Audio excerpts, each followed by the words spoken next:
এই পৃথিবীতে যেখানে প্রতিনিয়ত বাড়ছে মানুষের সংখ্যা, সেখানে দ্রুত বৃদ্ধি পাচ্ছে খাদ্যের চাহিদাও।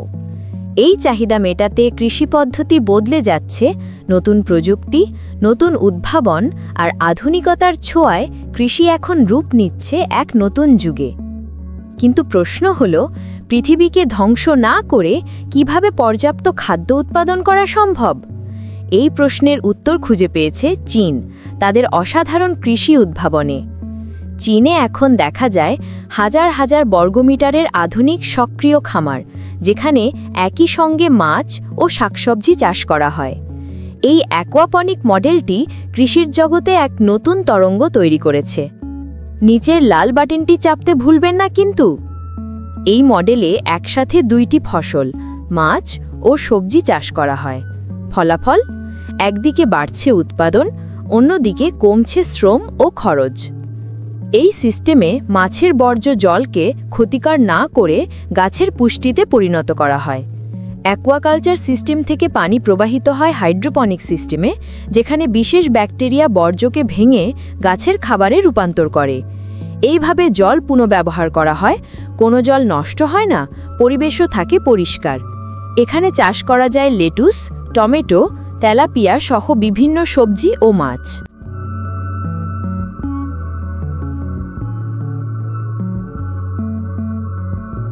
এই খামারে কোনো রাসায়নিক সার বা কীটনাশক ব্যবহার করা হয় না। একটি সম্পূর্ণ সঞ্চালনকারী জল ব্যবস্থা দিয়ে পানি ঘুরে ঘুরে ব্যবহার হয়, ফলে পরিবেশের কোনো ক্ষতি হয় না। খামারে ব্যবহৃত হয় স্বয়ংক্রিয় তাপমাত্রা নিয়ন্ত্রণ ব্যবস্থা, যা প্রতি বছর কৃষি খরচে প্রায় 30% পর্যন্ত সাশ্রয় করে। চীনের একটি উদাহরণে দেখা যায়, মাত্র 4000 বর্গমিটার আয়তনের একটি খামার থেকে বছরে প্রায় 6 টন মাছ এবং 30 টন শাকসবজি উৎপাদিত হয়। প্রযুক্তি ও অটোমেশন। এই আধুনিক খামারে সেন্সর দ্বারা নিয়ন্ত্রিত হয় তাপমাত্রা, আর্দ্রতা এবং পানির মান। স্বয়ংক্রিয় পাম্প সিস্টেম মাছের ট্যাঙ্ক থেকে সবজি ট্রেতে পানি সরিয়ে দেয়, যার ফলে মানব হস্তক্ষেপ প্রায় শূন্য। অটোমেশন বা স্বয়ংক্রিয় প্রযুক্তি শুধু শ্রম কমায় না, বরং সারের ব্যবহার কমিয়ে পণ্যকে করে অর্গ্যানিক, পরিষ্কার এবং তাজা। এই খামারের পণ্য শুধু স্থানীয় বাজারে নয়, রপ্তানির ক্ষেত্রেও বিশাল সম্ভাবনা তৈরি করছে। অ্যাকোয়াপনিক সিস্টেমের সবচেয়ে বড় সুবিধা হল স্থায়িত্ব বা সাস্টেইনেবিলিটি। এটি খুব কম জমি ও পানি ব্যবহার করেই বিপুল পরিমাণ খাদ্য উৎপাদন করতে পারে, পরিবেশের ক্ষতি না করে কার্বন নির্গমন হ্রাস করে এবং গড়ে তোলে একটি সম্পূর্ণ টেকসই খাদ্য উৎপাদন ব্যবস্থা।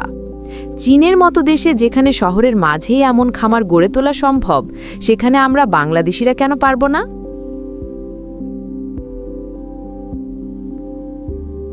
বিনিয়োগ ও চ্যালেঞ্জ। প্রাথমিক পর্যায়ে এই খামার তৈরিতে খরচ কিছুটা বেশি হলেও একবার চালু হলে অপারেটিং খরচ খুব দ্রুত কমে আসে। এটি এমন এক মডেল যা একদিকে দেবে দ্রুত লাভ, অন্যদিকে গড়ে তুলবে একটি পরিবেশ বান্ধব খাদ্য ভবিষ্যৎ। ভাবতে অবাক লাগে, একই জায়গায় পানির নিচে মাছ আর পানির উপরে সবজি, এ যেন প্রকৃতি আর প্রযুক্তির এক নিখুঁত মেলবন্ধন। চীনের এই অ্যাকোয়াপনিক খামারগুলো সত্যিই প্রমাণ করে ভবিষ্যতের খাদ্য উৎপাদন হবে স্মার্ট, টেকসই ও পরিবেশ বান্ধব। এমন তথ্যমূলক ভিডিও পেতে চ্যানেলটি সাবস্ক্রাইব করুন, পাশে থাকা বেল আইকনটি অন করে রাখুন। লাইক, কমেন্ট করে অনুপ্রেরণা দিন, যাতে এমন ভিডিও আরও আপনাদের মাঝে উপহার দিতে পারি।